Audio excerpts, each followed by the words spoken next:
Jadi bagaimana kabar semua sehat-sehat yang ada di sini 23 orang?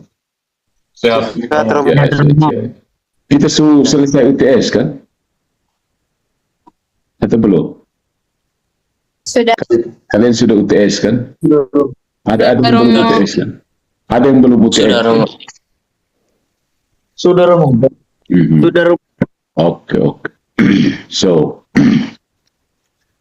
supaya kita, 2 menit lagi ya, tapi ya sudah, kita mulai sudah. Yang datang terlambat nanti menyesuaikan saja.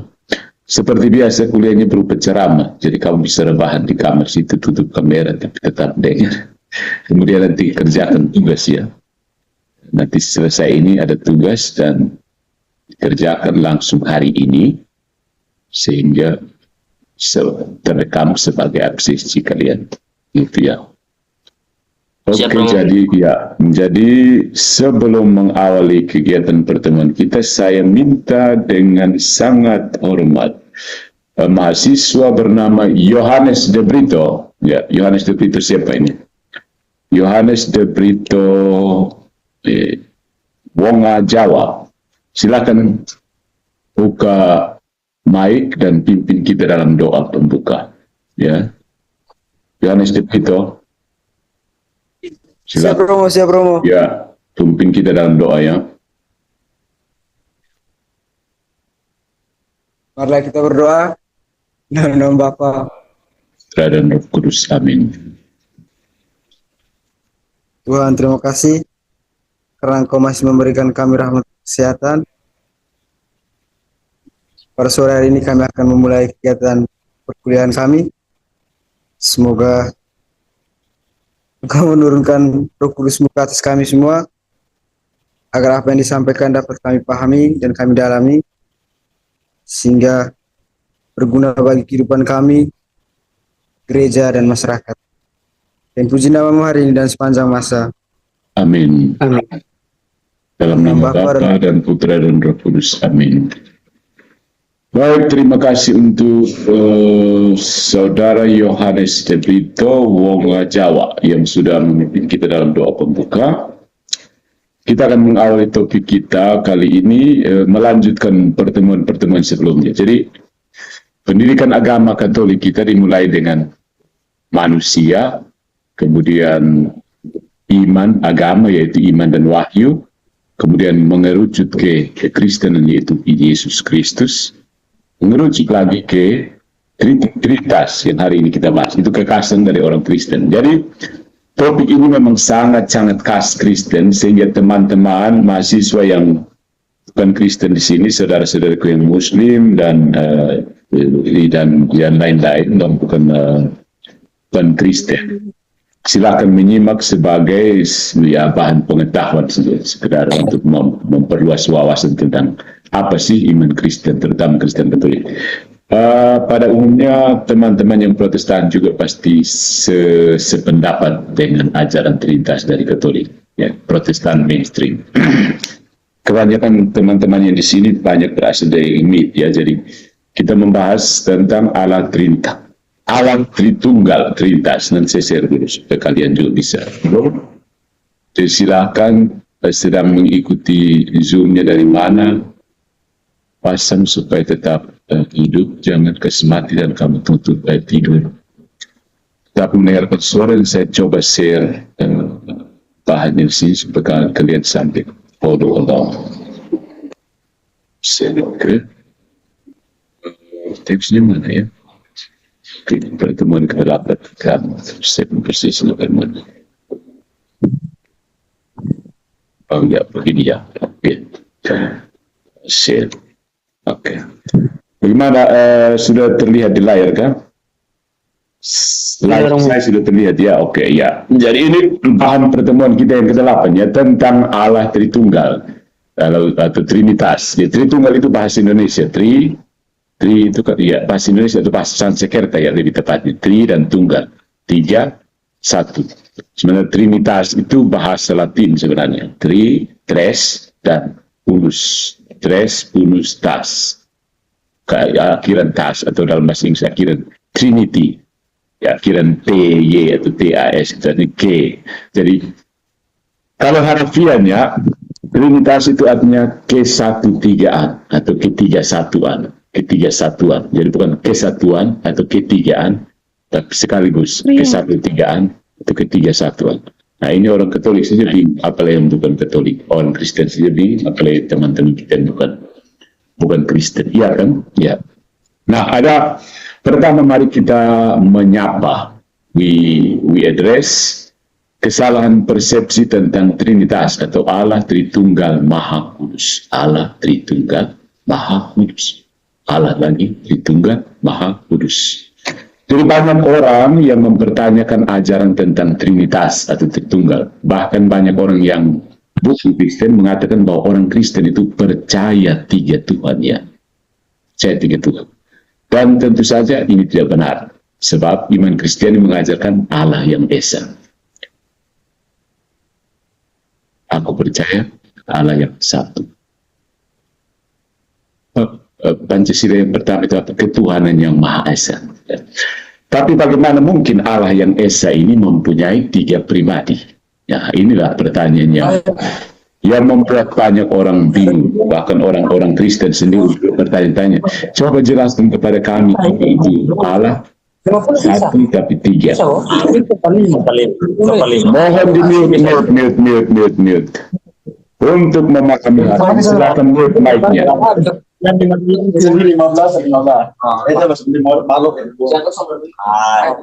Semuanya ayam yang parah aja. Makan, semuanya makan, jangan lupa kuahnya. Jorgi. Siswa mute dulu, itu siapa yang bersih. Mute. Mute, Jorgi. jangan jelaskan di sini. Mute itu. Lama. Masih pakai lulur. Wih, siapa tuh? Beritahu itu tenang, itu siapa yang dengar. Mute mic-nya. Ini anak dong. Kita kasih kamu Zoom begini, kamu Zoom dari kamar mandi lagi. Dari dapur masih bisa. Dari kamar mandi mau buat apa? Untuk memahami hal ini memang diperlukan keterbukaan hati untuk memandang Allah dari sudut pandang yang mengatasi pola berpikir manusia. Jadi sudut pandangnya itu sudut pandang Tuhan sendiri, bukan sudut pandang manusia yang sangat terbatas. Jadi kalau kita bersikeras untuk membatasi kerangka berpikir kita bahwa Tuhan itu harus bisa dijelaskan dengan logika manusia semata-mata, maka kita membatasi pandangan kita sendiri. Ya, kita memotong diri sendiri, membatasi sendiri. Sehingga kehilangan kesempatan untuk melihat gambaran yang lebih luas tentang Tuhan.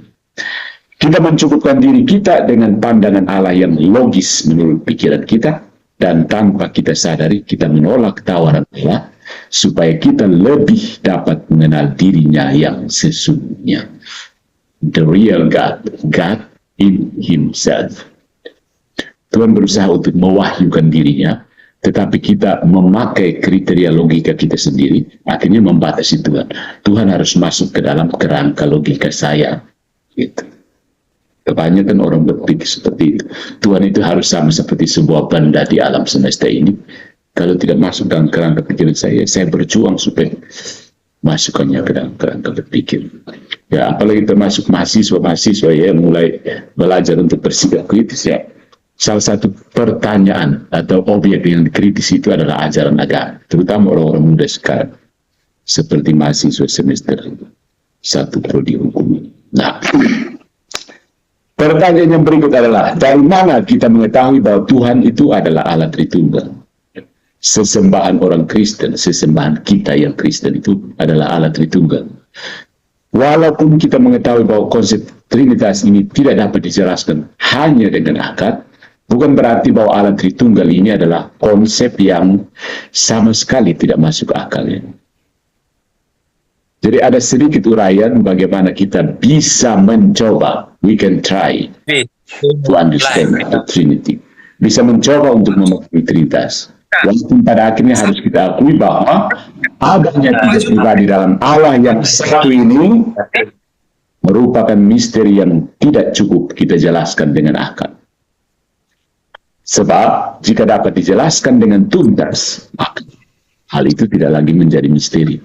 Santo Agustinus bahkan mengatakan, kalau engkau memahaminya, dia bukan lagi Allah.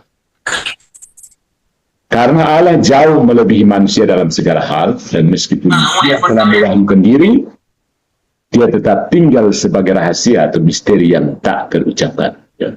Dan disinilah peran iman, karena dengan iman inilah kita menerima misteri Allah yang diwahyukan dalam kitab suci, sehingga kita dapat menjadikannya sebagai dasar pengharapan dan bukti dari apa yang tidak kita lihat. Ya, itu dalam Ibrani bab 11 ayat 1-2. Saya rupanya harus mute semuanya dulu ya, sebagai host, tidak nanti tiba-tiba terganggu. Mana?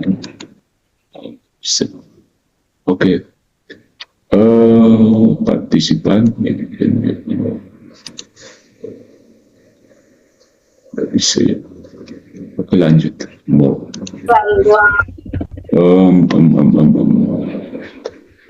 break out groups, disable annotation names, tidak voting media content, turn set kosong broken, nggak bisa kan?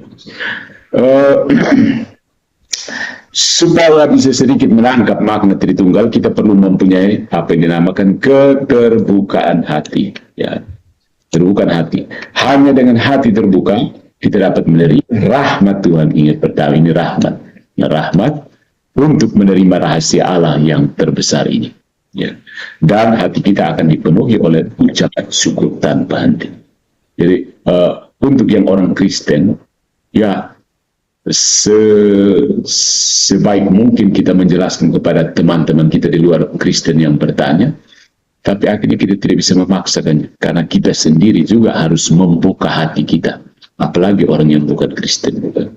Jadi kalau Anda mau menjelaskan kepada teman-teman kita yang lain yang tidak mempercayai Tritunggal, ya jelaskannya semampu bisa, semampu mungkin, dan selanjutnya itu urusan Roh Kudus, buka hati atau tidak buka hati terserah. Jadi ada banyak cara orang menjelaskan, banyak cara guru menjelaskan tentang Tritunggal. Ya, ada misalnya membandingkan dengan matahari, buat analogi matahari yang terdiri dari matahari itu sendiri, sinar dan panas. Jadi ada matahari, sinarnya dan panasnya. Atau dengan sebuah segitiga, di mana Allah Bapa, Allah Putra, dan Allah Roh Kudus menempati masing-masing sudut, namun tetap dalam satu segitiga. Tetapi ada juga yang mencoba menjelaskan bahwa Trinitas itu seperti kopi susu dan gula, yang akhirnya menjadi kopi susu yang manis. Penjelasan yang menggunakan analogi ini memang ada benarnya, namun sebenarnya tidak cukup, sehingga sangat sulit diterima oleh orang-orang non-Kristen. Apalagi dengan perkataan pokoknya percaya saja. Ini juga tidak dapat memuaskan orang yang bertanya. Jadi, kalau ada orang yang bertanya, apa dasarnya kita percaya pada Allah Tritunggal? Sebaiknya kita katakan, karena Allah melalui Yesus yang kita pelajari pada pertemuan kali lalu, menyatakan dirinya sendiri seperti itu.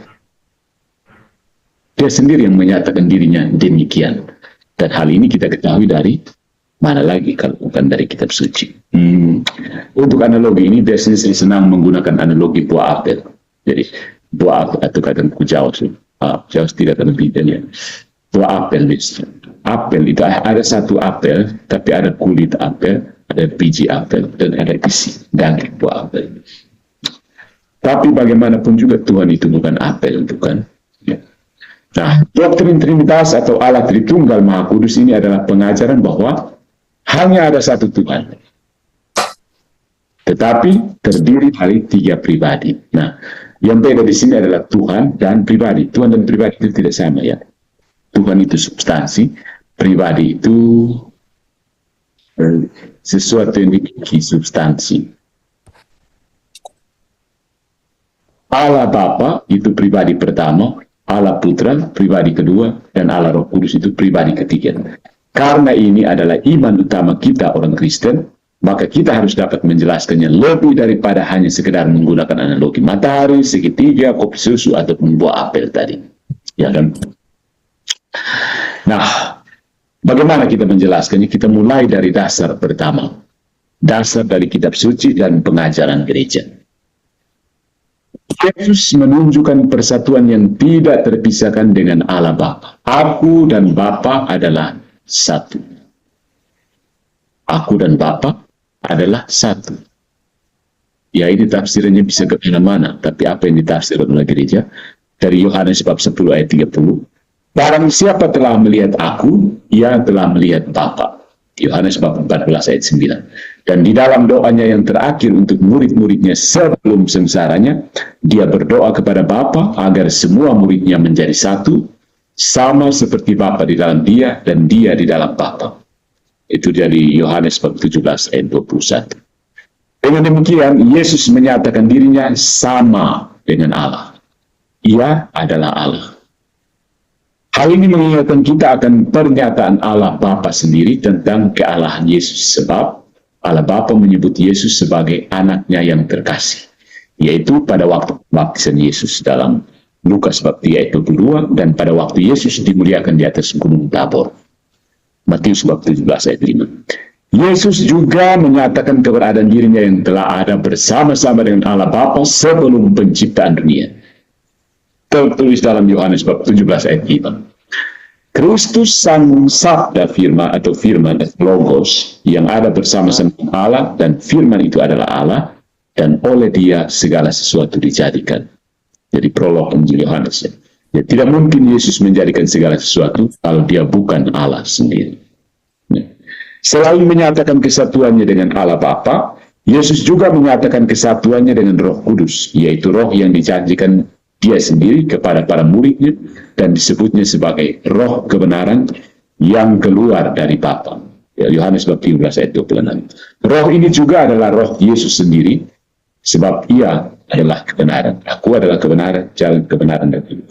Yohanes bab 14 ayat 6. Nah, kesatuan seperti ini, Bapa, Putra, dan Roh Kudus ini ditegaskan kembali oleh Yesus dalam pesan terakhirnya sebelum naik ke surga. Pergilah, jadikanlah semua bangsa muridku, dan baptislah mereka dalam nama Bapa, Putra, dan Roh Kudus. Matius bab 28 ayat 18 sampai 20. Nah, selanjutnya kita melihat dari pengajaran dari para rasul yang menyatakan kembali pengajaran Yesus ini. Contohnya Rasul Yohanes yang mengajarkan bahwa Bapa, Firman yang adalah Yesus Kristus, dan Roh Kudus adalah satu. Kita lihat 1 Yohanes bab 5 ayat 7. Juga dengan pengajaran Petrus, ya, 1 Petrus bab 1 ayat 2 dan 2 Petrus bab 1 ayat 2 juga. Dan Paulus dalam 1 Korintus bab 8 ayat 6, Efesus bab 1 ayat 3 sampai 14. Ini dasar biblis dari Bapa, Putra, dan Roh Kudus. Dan setelah para rasul mengajar, para murid dari para rasul itu mengajarkan juga hal yang sama. Kita akan lihat dasar dari pengajaran bapak-bapak gereja. Ya.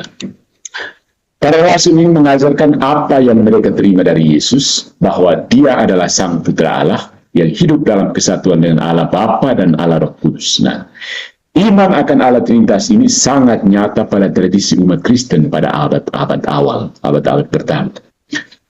Santo Paus Clemens dari Roma yang menjadi paus pada tahun 88 sampai 99 ketika Santo Rasul Yohanes masih hidup. Bukankah kita mempunyai satu Tuhan dan satu Kristus dan satu Roh Kudus yang melimpahkan rahmat-Nya kepada kita? Ya, ini dari Letter of Saint Clement of Rome, ya, Letter to the Corinthians, ini salah satu buku gereja yang klasik. Yang kedua itu ada Santo Ignatius dari Antioquia tahun 50 sampai 117. Dia membangunkan jemaat dengan batu yang disusun untuk membangun bait Allah Bapa yang diangkat ke atas oleh katrol Yesus Kristus, yaitu salibnya, dan oleh tali Roh Kudus. Analoginya cukup menarik, ya. Batu yang disusun untuk membangun bait Allah Bapa yang diangkat ke atas oleh katrol Yesus Kristus, yaitu salibnya, dan oleh tali Roh Kudus. Kemudian ada Santo Polikarpus yang hidup tahun 69 sampai 155. Dalam doanya sebelum dia dibunuh sebagai martir, aku memuji Engkau Allah Bapa, Aku memuliakan engkau melalui Imam Agung yang ilahi dan surgawi, Yesus Kristus, putramu yang terkasih, melalui dia dan bersama dia, dan Roh Kudus, kemuliaan bagimu sekarang dan sepanjang segala abad. Amin. Polikarpus sendiri mengajarkan bahwa ketiga-tiganya mendapatkan penyembahan yang setara. Kemudian ada Santo Athenagoras, ya, tahun 133 sampai 1190. Sebab kita mengakui satu Tuhan dan putranya yang adalah sabdanya, dan Roh Kudus yang bersatu dalam kesatuan, Allah Bapa, Putra, dan Roh Kudus. Kemudian lagi ada Santo Irenaeus, 112 sampai 202. Sebab bersama dia, Allah Bapa, selalu hadir sabda dan kebijaksanaannya, yaitu putranya dan Roh Kudusnya, yang dengannya dan di dalamnya ia menciptakan segala sesuatu yang kepadanya ia bersabda. Marilah menciptakan manusia sesuai dengan gambaran kita. Ya, dari kejadian ini ya, menggambarkan kembali kitab Kejadian, gambaran kita, ya, tiga pribadi itu maksudnya. Menurut tafsir Santo Irenaeus. Kemudian ada Santo Athanasius, ya, tahun 296 sampai 373. Sebab putra ada di dalam Bapa dan Bapa ada di dalam putra. Mereka itu satu, bukan seperti sesuatu yang dibagi menjadi dua bagian, namun dianggap tetap satu, atau seperti satu kesatuan dengan dua nama yang berbeda. Mereka adalah dua dalam arti Bapa adalah Bapa dan bukan putra. Demikian halnya dengan putra. Tetapi natur atau hakikat mereka adalah satu. Karena anak selalu mempunyai hakikat yang sama dengan bapaknya. Dan apa yang menjadi milik bapaknya adalah milik anaknya. Di sini sebenarnya ada pengertian sederhana ya. Bapak dan anak. Bapak tidak mungkin tidak sehakikat dengan anak. Ya, maksudnya begini. Ular bisa tidak mungkin melahirkan burung. Maksudnya begitu. Harus hakikatnya sama-sama burung atau sama-sama ular. Gitu.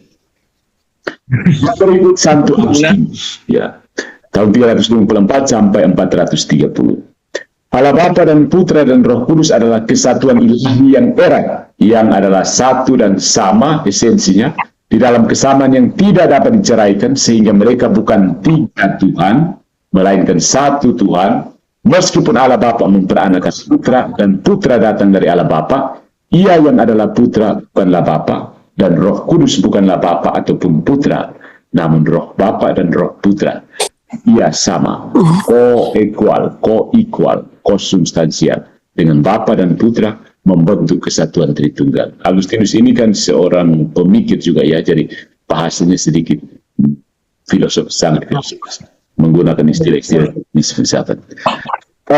Dalam buku The Trinity atau On the Trinity, The Trinitate, ya, buku ke-15 bab 3, Santo Agustinus ini menjabarkan ringkasan tentang konsep Trinitas ini.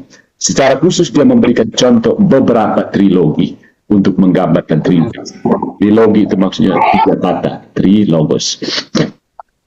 Yang pertama, seorang pribadi yang mengasihi, pribadi yang dikasihi, dan kasih itu sendiri.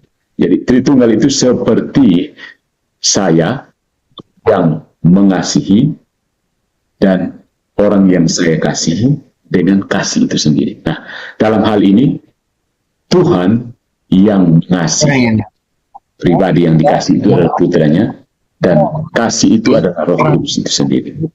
Bingung kan? Yang kedua, trilogi pikiran manusia yang terdiri dari pikiran atau mind, pengetahuan, knowledge, yang olehnya pikiran mengetahui dirinya sendiri, dan kasih, love, yang olehnya pikiran dapat mengasihi dirinya dan pengetahuan akan dirinya.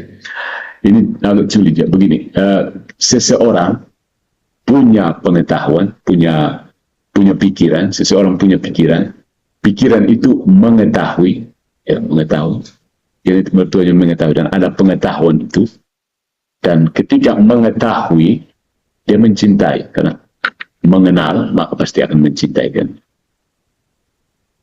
Jadi pikiran, jadi dalam rangka, dalam hal Trinitas, Tuhan itu punya pikiran, yang mengenal dirinya sendiri, yaitu putra, dan pikiran itu yang disebut putra, dan mencintai dirinya sendiri. Cinta kepada diri sendiri itu yang disebut Roh Kudus. Dalam kerangka pemikiran De Trinitate Agustinus. Yang terlalu berikutnya adalah ingatan, memori, pengertian, understanding, dan keinginan, will. Seperti pada saat kita mengamati sesuatu, maka terdapat 3 hal yang mempunyai satu esensi, yaitu gambaran benda itu dalam ingatan atau memori kita, bentuk yang ada di pikiran kita pada saat kita melihat benda itu, dan keinginan kita untuk menghubungkan keduanya, memori dan benda itu. Jadi saya ada ingatan tentang kopi ini. Kopi ini tergambar dalam kepala saya, lalu pada saat apa yang ada dalam kepala saya menginginkan ini, keinginan untuk ambil yang ini itu yang ya dalam kerangka De Trinitate itu adalah Roh Kudus. Jadi khusus untuk poin yang ketiga ini tentang memori, kita dapat melihat contoh lain sebagai berikut. Kalau kita mengingat sesuatu, misalnya menyanyikan lagu kesenangan, kalau kesenangan saya apa, The Reason misalnya, maka terdapat 3 hal yang terlibat, yaitu kita mengingat lagu itu dan liriknya dalam memori atau ingatan kita mengetahui atau memikirkan dahulu tentang lagu itu, dan kita menginginkan untuk melakukan hal itu, mengingat, memikirkannya. Karena kita menyukai lagu itu, bukan? Ya.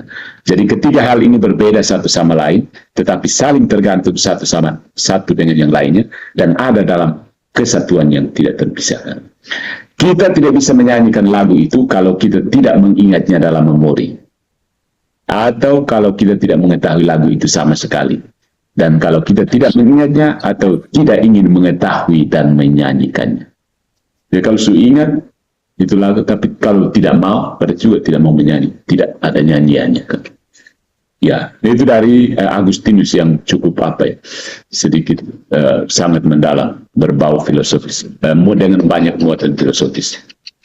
Nah, kita lihat bagaimana setelah kitab suci, para bapak gereja, dan khususnya yang berpuncak pada Agustinus, kemudian bagaimana gereja mengajarkan tentang dogma Tritunggal Maha Kudus. Tritunggal itu kan dogma Kristen, ya.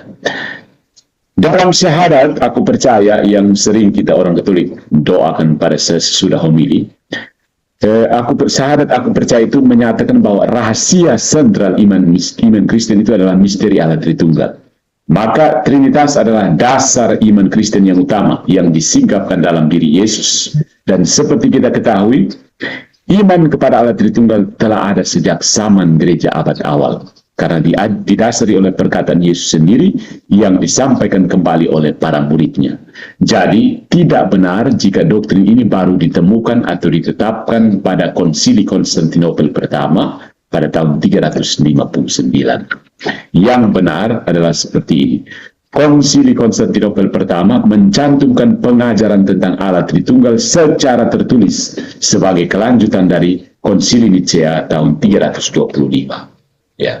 Dan untuk menentang heresis, ajaran-ajaran sesat yang berkembang pada abad ketiga dan keempat seperti Arianisme oleh Uskup Arius tahun 250 sampai 336, yang menentang kesetaraan Yesus dengan Allah Bapa, dan heresi berikutnya Sabellianisme, yaitu yang di-endorse, digagas oleh Sabellius tahun 215, yang membagi Allah dalam 3 modus atau 3 cara, modus operandi, sehingga seolah ada 3 pribadi yang terpisah. Ya. Dari sejarah gereja, kita dapat melihat bahwa konsili-konsili diadakan untuk menegaskan kembali ajaran gereja, bukan menciptakan ajaran gereja yang baru, yang sudah berakar sebelumnya, dan menjaganya terhadap serangan ajaran-ajaran yang sesat atau menyimpang. Jadi, yang ditetapkan dalam konsili merupakan peneguhan atau penjabaran dari ajaran yang sudah ada. Ya. Dan bukan menciptakan ajaran baru. Ini beberapa orang yang salah paham tentang konsili, ya. Seolah-olah konsili itu kita musyawarah untuk kita buat doktrin apa lagi, ya. Tidak seperti itu. Para magisterium itu berkumpul untuk mendefinisikan kira-kira ajaran iman apa yang perlu didefinisikan supaya jelas, clear menjadi umat kepada umat kita.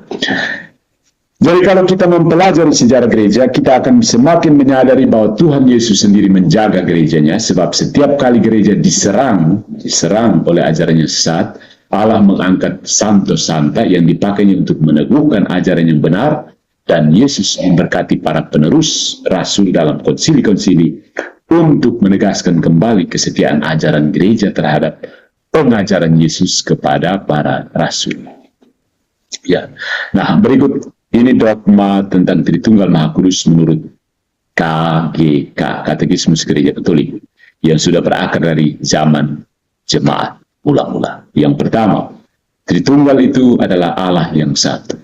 Allah yang satu.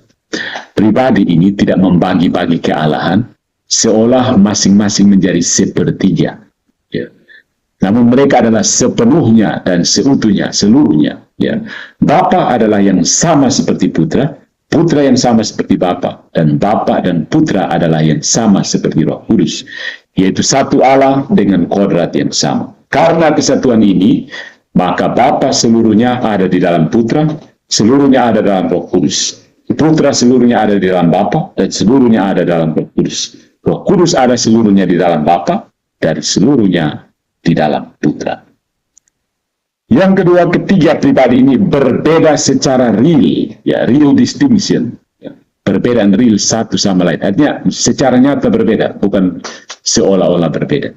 Berbeda secara real satu sama lain, yaitu di dalam hubungan asal usulnya, hubungan asalnya, origins,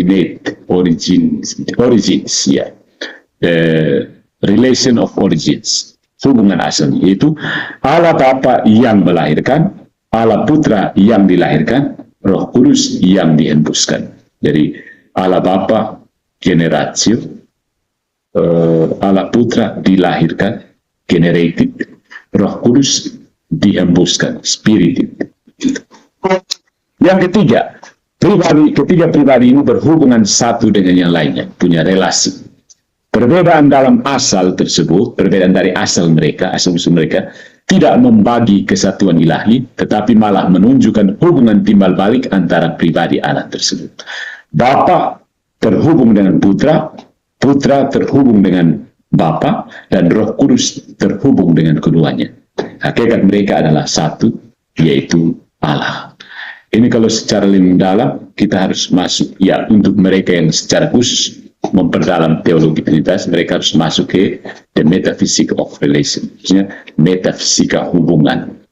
Metafisika hubungan itu maksudnya saya dan kamu sekarang ini hubungannya apa sih? Atau saya dan hak saya ini apa hubungannya? Itu diperiksa oleh metaphysics of relation. Tapi itu tugas para teolog dan para filsuf.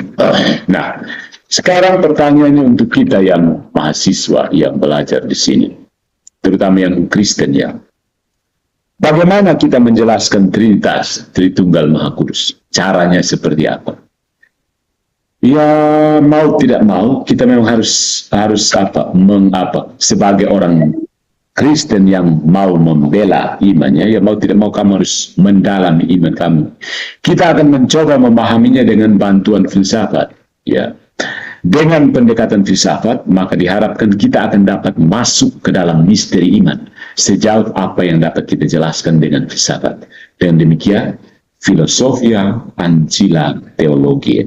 Ya, itu mungkin ya jawaban, mungkin ada orang mahasiswa Katolik di sini yang berpikir, kenapa frater-frater harus belajar filsafat? Ya, salah satunya supaya bisa begitu berhadapan dengan umat, ya bisa menjelaskan ajaran-ajaran yang membingungkan seperti ini, ya bukan?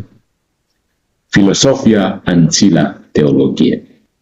Jadi di kampus kita Unmira ada fakultas filsafat yang mahasiswanya umumnya adalah para calon imamnya. Ya beberapa satu dua bukan calon imam, tapi mereka mau belajar filsafat. Kebanyakan semuanya adalah calon imam. Jadi, dengan maksud filsafatnya akan melayani teologinya. Nah, untuk menjelaskan Tritunggal atau Trinitas ini, pertama-tama kita harus tahu lebih dulu beberapa istilah kunci, keywords, ya, kata-kata kunci, yaitu apa yang disebut sebagai substansi, hakikat atau kodrat. Jadi ada substansi, bisa sinonim dengan hakikat, bisa sinonim dengan kodrat. Ya. dan apa yang disebut dengan pribadi, hypostasis. Jadi kata pribadi itu tidak muncul seperti bahasa sehari-hari kita. Oh, ini urusan pribadi loh, tidak seperti itu. Atau kepribadian ganda, tidak seperti bahasa bahasa psikologis atau bahasa pengembangan pribadi begitu. Bukan maksudnya pribadi yang dimaksud itu maksud hypostasis atau bapak-bapak gereja barat atau filsafat barat itu menggunakan definisi yang diberikan oleh Boethius. Persona, dari kata bahasa Latin persona, adalah sesuatu yang punya kapasitas rasional. Ya. Jadi pengertian kedua istilah ini diajarkan oleh Santo Gregorius dari Nazianze, Bapak Gereja Timur. Kedua, bagaimana menjelaskan prinsip Trinitas dengan argumentasi? Kenapa hal ini sudah sepantasnya terjadi, atau argumentasi bahwa hal ini sudah seharusnya terjadi. Ada argumen itu ya. Argument of fittingness. Argumen kesesuaian. Ya. Jadi yang pertama, kita pisahkan istilah substansi dan pribadi. Jadi ada Allah, substansinya Allah, prioritasnya Allah, dan hanya satu, pribadinya ada tiga. Yang kedua itu argument of fittingness. Nalar bahwa sesuatu itu sudah seharusnya terjadi. Dan yang ketiga, kita bisa menjelaskan konsep Trinitas dengan argumen definisi gas. Ya. Coba kita mencoba ya melihat yang pertama, makna, substansi atau hakikat, dan pribadi itu sendiri. Ya. Coba lihat pada diri kita sendiri. Substansi yang kadang diterjemahkan sebagai hakikat atau kodrat adalah diri kita, yaitu manusia. Substansi dari diri kita ini adalah manusia. Ya. Kodrat dari manusia. Kodrat sebagai manusia ini adalah sama untuk semua orang. Ya, saya manusia, kamu situ manusia, di sana manusia. Tetapi jika kita menyebut pribadi, maka kita tidak dapat menyamakan orang yang satu dengan yang lain. Saya ini pribadi yang lain. You di situ pribadi-pribadi yang lain. Ya. Karena setiap pribadi itu unik. Ya. Dalam bahasa sehari-hari, pribadi kita masing-masing diwakili oleh kata aku atau saya atau I. Dalam bahasa Inggris, ego dalam bahasa Latin, ich bahasa Jerman, eu.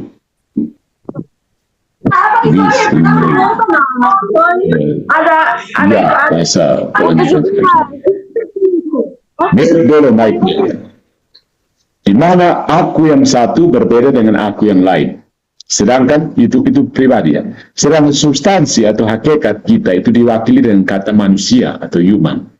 Ya, jadi analogi yang paling mirip, walaupun ya tidak sepenuhnya menjelaskan misteri Allah ini, adalah kesatuan antara jiwa dan tubuh dalam diri kita. Tanpa jiwa, kita bukan manusia. Tanpa tubuh, kita juga bukan manusia. Kesatuan antara jiwa dan tubuh kita membentuk hakikat kita sebagai manusia, dan dengan sifat-sifat tertentu membentuk kita sebagai pribadi. Jadi dalam pemahaman seperti ini, Tuhan itu ada satu Tuhan. Ada tiga saya di situ. Bapa sebagai saya atau aku. Putra sebagai aku sendiri. Roh Kudus itu aku sendiri. Jadi, Patris Allegro itu pribadi. Siapa? Jadi pertanyaan antara substansi dan pribadi itu seperti ini. Patris Allegro itu apa? Manusia. Patris Allegro itu siapa? Pengajar agama Katolik di Unika. Nah, dengan prinsip yang sama, maka di dalam Trinitas, substansi atau hakikat yang ada dalam satu, yaitu Tuhan, sedangkan di dalam kesatuan tersebut terdapat tiga pribadi. Ada tiga aku, yaitu Bapa, Putra, dan Roh Kudus. Tiga pribadi manusia tidak dapat menyamai makna Trinitas. Ada tiga pribadi manusia tidak sama dengan Trinitas. Ya, karena manusia itu satu substansi, satu pribadi. Sementara Tuhan itu satu substansi, tiga pribadi. Nah, ada yang satu substansi, nol pribadi. Ya, Mok ini satu substansi, tapi nol pribadi, tidak punya pribadi. Nah, tiga pribadi manusia memang tidak bisa menyamai pribadi Trinitas, karena hakikat ketiga manusia itu tidak persis sama sempurna, sedangkan pada ketiga pribadi Allah yang maha sempurna, hakikatnya adalah sempurna, sehingga ketiganya membentuk kesatuan yang sempurna. Yang membedakan pribadi yang satu dengan yang lainnya hanyalah terletak dalam hubungan timbal balik antara ketiganya. Hubungannya itu yang membuat mereka berbeda. Itu yang pertama dari substansi dan pribadi. Yang kedua dari argument of fittingness untuk menjelaskan Trinitas. Argumen kesesuaian. Aristoteles mengatakan bahwa manusia, seorang filsuf besar ya abad Yunani kuno, mengatakan bahwa manusia adalah makhluk yang mempunyai akal budi. Ya, ens apa? Animal rasional. Akal budi yang berada dalam jiwa manusia inilah yang menjadikan manusia sebagai ciptaan yang paling sempurna jika dibandingkan dengan ciptaan yang lain. Binatang, tumbuhan itu di bawah. Akal budi yang terdiri dari intelek dan keinginan, will, adalah anugerah Tuhan kepada umat manusia yang menjadikannya sebagai gambaran Allah sendiri. Nah, intelek dan keinginan tersebut memampukan manusia melakukan dua perbuatan prinsip yang menjadi ciri khas manusia, yaitu mengetahui dan mengasihi. Kemampuan mengetahui sesuatu tidaklah menunjukkan kesempurnaan manusia, karena kita menyadari bahwa komputer juga bisa mengetahui lebih banyak daripada kita. AI sekarang kan ChatGPT tahu lebih banyak, Bing. Kalau dimasukkan program tertentu ya, seperti kamus atau ensiklopedia atau input data terus, AI yang bisa lebih cerdas tanda petik dari manusia. Tapi yang membuat manusia istimewa adalah kerjasama antara intelek dan keinginan. Jadi tidak sekedar mengetahui, tetapi bisa juga mengasihi. AI tidak bisa mencintai, AI tidak bisa rindu, gitu. Rindu itu hanya siapa sih? Dilan saja. AI tidak bisa. Ya. Dan keinginan. Jadi tidak sekedar tahu, tetapi juga mengasihi. Jadi hal mengasihi inilah yang menjadikan manusia sebagai makhluk tertinggi jika dibandingkan dengan hewan dan tumbuhan. Apalagi dengan benda-benda mati atau mesin AI. Ya kan? Nah, kita mengenal peribahasa, kalau tak kenal, maka tak sayang. Kalau tidak kenal, tidak sayang. Peribahasa ini sederhana dan agak klise ya. Tapi berdasarkan suatu argumen filosofis, yaitu mengetahui lebih dahulu, kemudian menginginkan atau menghendaki, baru mengasihi. Kalau tahu dulu, baru bisa menghendaki sesuatu. Kamu tidak tahu tentang apa mesin. Ya, betul. Orang tidak akan dapat mengasihi tanpa mengetahui terlebih dahulu. Ya, jika tidak kenal, tak kenal maka tak sayang. Ya, betul. Bagaimana kita dapat mengasihi atau menginginkan sesuatu yang tidak kita ketahui? Sebagai contoh, kalau kita ditanya apakah kita menginginkan komputer baru secara gratis. Kalau orang tahu bahwa dengan komputer dia dapat melakukan banyak hal. Atau kalaupun kita memakainya, kita dapat menjualnya. Maka kita akan dengan cepat menjawab, iya mau. Komputer yang baru atau apalah yang pokoknya kita tahu sangat bermanfaat atau berguna. Pasti kita langsung mau. Tapi kalau kita bertanya kepada orang pedalamannya tidak pernah mendengar atau tahu tentang misalnya HP terbaru, misalnya apa Samsung ke apalah, apa iPhone terbaru lah begitu. Kita tanya ke orang kampung tidak pernah dengar itu. Dia tidak menginginkan itu. Tidak menginginkan iPhone terbaru kan. Jadi mereka akan langsung menjawab, tidak. Ya. Karena mereka pasti akan bertanya, misalnya kalau kita tawarkan, iPhone itu apa sih? Begitu. Mau iPhone 16 itu tidak? iPhone itu apa sih? Tapi kalau orang yang sudah tahu tentang iPhone, mau. Beda kan? Apalagi kalau mahasiswa ini. Unika yang ditanya, mau iPhone 16, iPhone terbaru, semua mau. Tapi kalau tanya di mana, mereka kata iPhone itu apa sih? Makanan apa ini? Jadi sini kita melihat bahwa tanpa pengetahuan tentang barang yang disebut komputer atau iPhone yang saya beri contoh itu, orang tidak bisa menginginkan iPhone, ya kan? Nah, bertolak dari prinsip seseorang tidak dapat memberi jika dia tidak lebih dulu mempunyai, nemo dat quod non habet dalam bahasa Latin, maka Tuhan memberikan kemampuan pada manusia untuk mengetahui dan mengasihi. Pastilah memiliki kemampuan tersebut secara sempurna. Jadi kalau kita manusia punya kemampuan untuk mengasihi, mengetahui dan mengasihi, maka dia yang menciptakan kita pasti punya kemampuan untuk mengetahui dan mengasihi secara sempurna. Ya. Jika kita mengetahui sesuatu, kita mempunyai konsep tentang sesuatu tersebut di dalam pikiran kita, yang kemudian dapat kita nyatakan dalam kata-kata. Misalnya kalau saya tahu tentang iPhone 16 tadi, berarti saya punya konsep tentang iPhone 16, karena mungkin saya baca di Google tentang peluncuran terbaru. Katanya dilarang di Indonesia ya. Lalu saya bisa menjelaskan, oh iPhone 16 itu begini-begini, bla bla bla, begitu. Spesifikasinya seperti apa. Saya bisa menyatakan dalam kata-kata. Maka di dalam Tuhan, pengetahuan di dalam Tuhan, kita berdasarkan analogi manusia, kembali ke Tuhan, di dalam diri Tuhan, pengetahuan akan dirinya sendiri dan segala sesuatu itu terwujud di dalam perkataannya yang kita kenal sebagai sabda atau firman atau logos.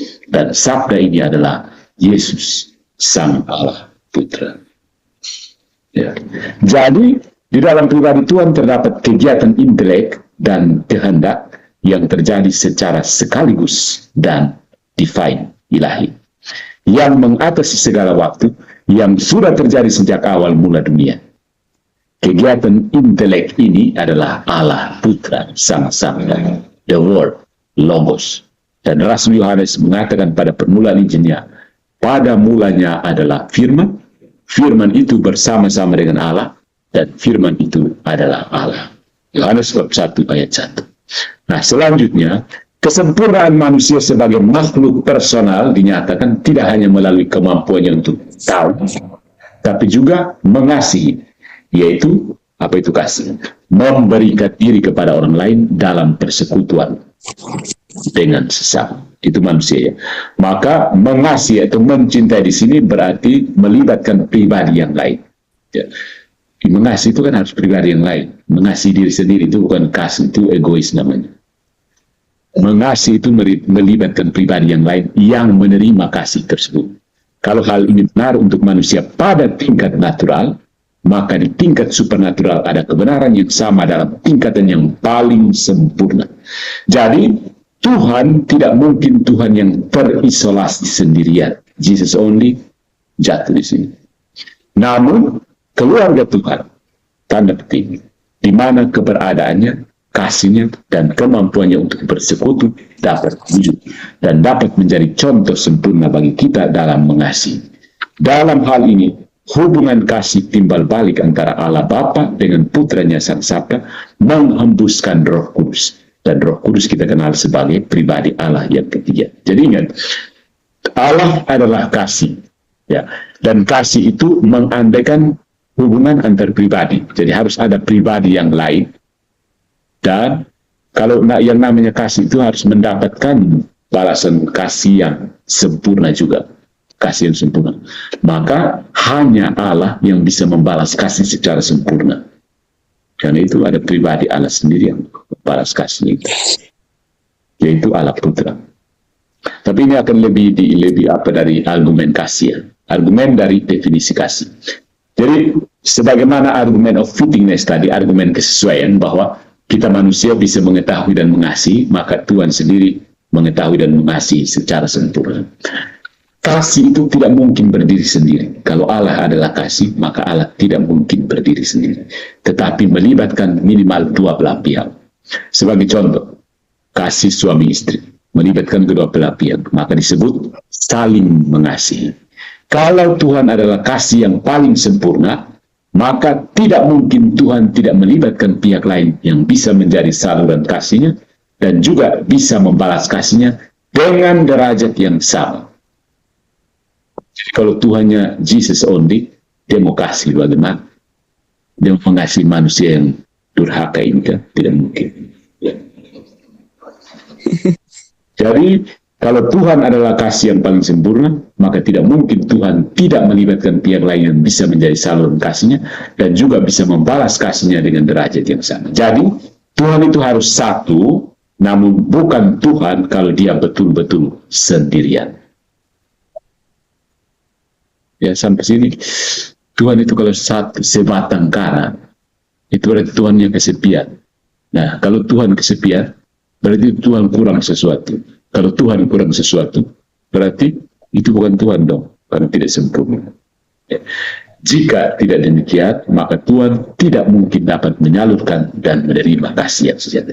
Kalau Tuhan itu sebatang kara, dia tidak mungkin bisa menyalurkan dan menerima kasih yang sejati. Situ. Jadi orang mungkin berargumen bahwa Tuhan bisa saja satu dan sendirian dan tidak dia dapat menyalurkan kasihnya dan menerima balasan kasih dari manusia maksudnya. Namun secara logis hal ini tidak mungkin karena Tuhan sang kasih ilahi tidak mungkin tergantung pada manusia yang kasihnya tidak sempurna. Ya. Dan kasih manusia tidak berarti jika dibandingkan dengan kasih Tuhan. Jadi ini sekalian kita bahas tentang Jesus only ya. Ketika mereka mengatakan bahwa Yesus adalah Bapa bagi manusia, itu Bapa yang pincang, relasi yang pincang. Karena manusia tidak sanggup menjadi putra yang sempurna dari Bapa Yesus Kristus versi mereka. Jadi kebapaan Yesus tidak sempurna kalau Jesus only. Yesus adalah Bapa. Bapa untuk siapa? Bapa untuk manusia yang durhaka ini yang berdosa. Tidak bisa jadi putra. Berarti bapaknya pincang. Karena tidak ada putra yang selevel dengan Bapa, ya kan? Jadi begitu. Jadi dengan demikian sangatlah masuk akal jika kita mempunyai kehidupan batin. Bukan tentang kasih dulu ya. Jadi hanya secara logis manusia tidak bisa membalas kasih Tuhan. Maka Tuhan tidak bisa tergantung dari balasan kasih manusia. Ya. Sehingga sangatlah masuk akal jika Tuhan mempunyai kehidupan batin sendiri, di mana dia dapat memberikan kasih sempurna dan juga menerima kembali kasih yang sempurna. Jadi dalam kehidupan batin, inner life dari Tuhan inilah Yesus Kristus berada sebagai anak putra yang bisa memberikan derajat kasih yang sama kepada Allah Bapa. Hubungan antara Allah Bapa dan Allah Putra adalah hubungan kasih yang kekal, sempurna dan tak terbatas. Hubungan yang tidak mungkin diadakan antara Tuhan dengan manusia. Tidak mungkin. Jadi Allah, Yesus Kristus tidak bisa menjadi Bapa yang sempurna bagi manusia yang tidak sempurna. Nanti pinjam, Bapaknya sempurna, sementara anaknya tidak pernah sempurna. Jadi berarti dia tidak bisa jadi Bapa yang sempurna. Makanya di sini Jesus only tereliminasi. Jadi kasih ini hubungan antara Bapa Putra yang bisa memberikan pembalas kasih derajat yang sama. Kasih ini membuahkan, memunculkan Roh Kudus. Ikatan kasih Bapa dan Putra ini kekuatannya itu yang disebut Roh Kudus. Nah, dengan hubungan kasih yang sempurna, kita mengenal Allah yang pada hakikatnya adalah kasih. Allah adalah kasih. God is love. Tuhan itu identik dengan kasih. Kasih itu tidak sebatang kara. Jadi kalau Tuhan sebatang kara, maka Tuhan bukan kasih. Berarti bukan Tuhan kalau begitu. Tuhan bukan kasih. Karena Tuhan adalah kasih.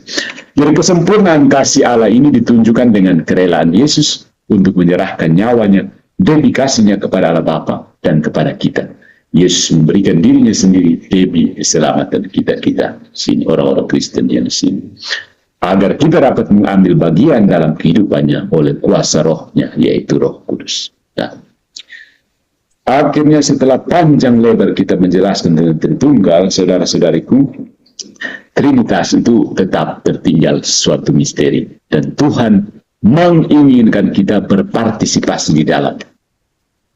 Partisipasinya, kata partisipasi ini bahasa metafisik ya, partisipasi, mengambil bagian, supaya bisa semakin memahami misteri tersebut. Kita tidak bisa berdiri dari jauh nonton. Coba jelaskan kepada saya Tritunggal, tidak akan bisa paham. Harus berpartisipasi untuk kita yang Kristen.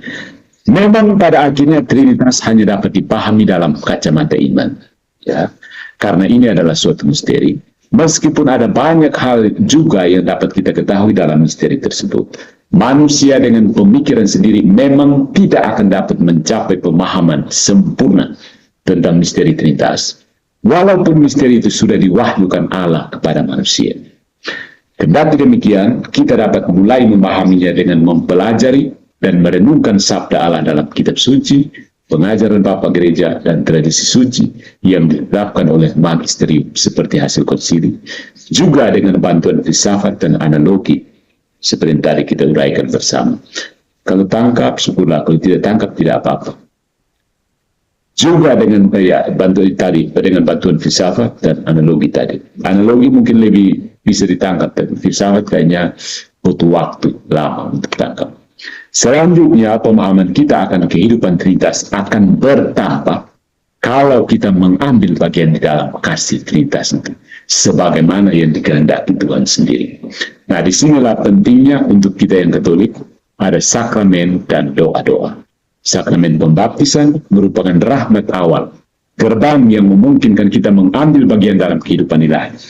Kemudian, sakramen Ekaristi mengambil peran utama karena di dalamnya kita menyambut Kristus sendiri, dan dengan demikian kita mengambil bagian di dalam kehidupan Allah Tritunggal melalui Yesus.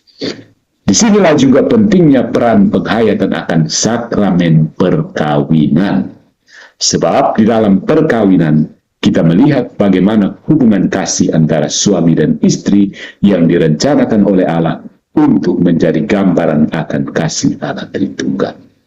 Ya, ini mahasiswa-mahasiswa yang mulai mau jatuh cinta dan mengapa cari teman yang maksudnya mulai pacaran, mengenal pasangan untuk ya kedepannya nanti membentuk hidup perkawinan. Hubungan kasih antara suami dan istri itu direncanakan oleh Tuhan sendiri. Ya, itu bukan sekedar naluri manusia. Demikian pula kasih Allah Tritunggal pula yang mengilhami sakramen tabisan suci.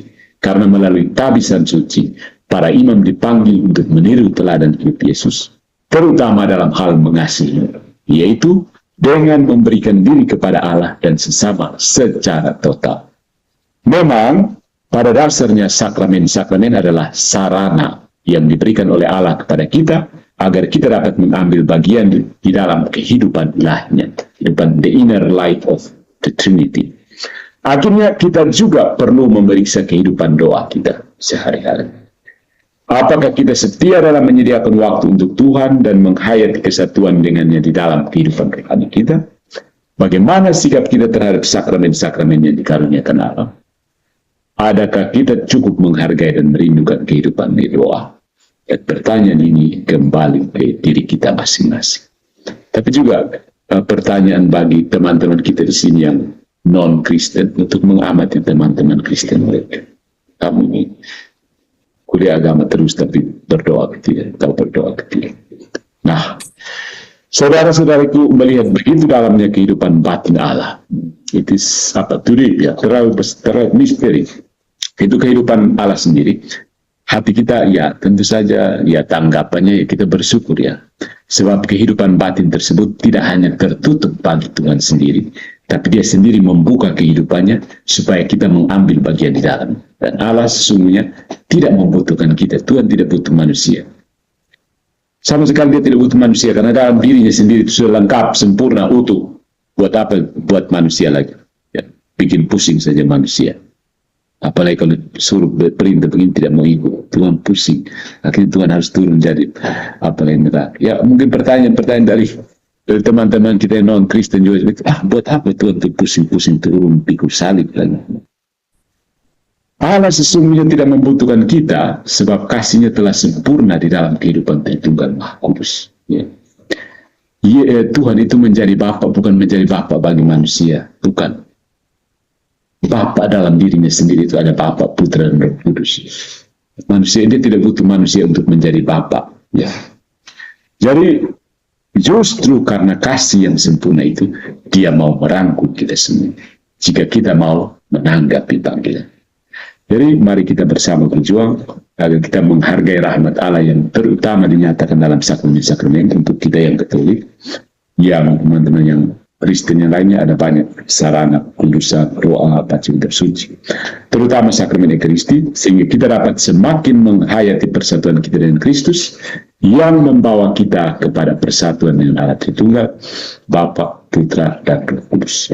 Dengan persatuan dengan Allah ini, kita mencapai puncak kehidupan spiritualitas, di mana kita dimampukan oleh Allah untuk mengasihi Dia dan sesama.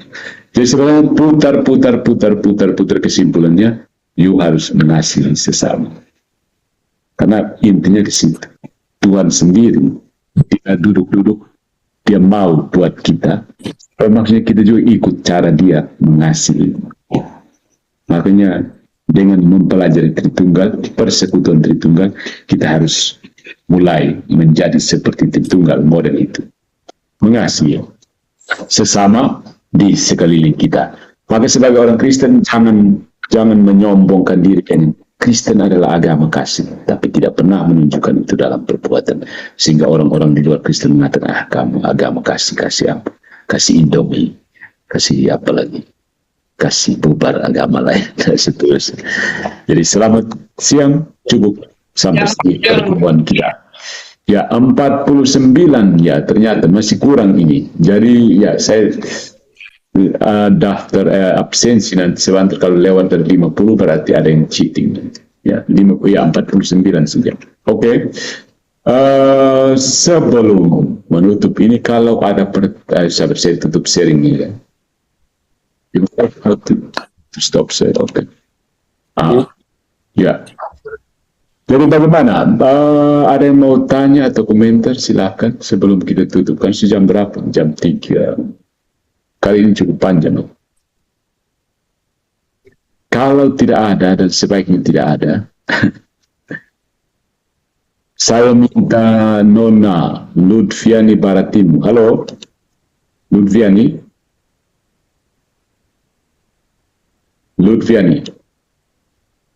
Apa kan yang Lutfiani Baratimu? Lutfianti Baratimu. Halo, Lutfianti Baratimu. Ya.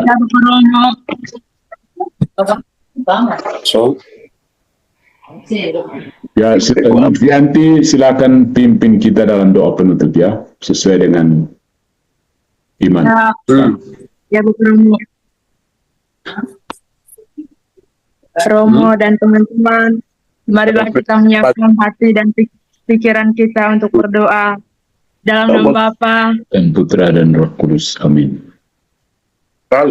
Ya Bapa dalam surga, terima kasih Engkau telah memimpin kami dalam Zoom kami hari ini.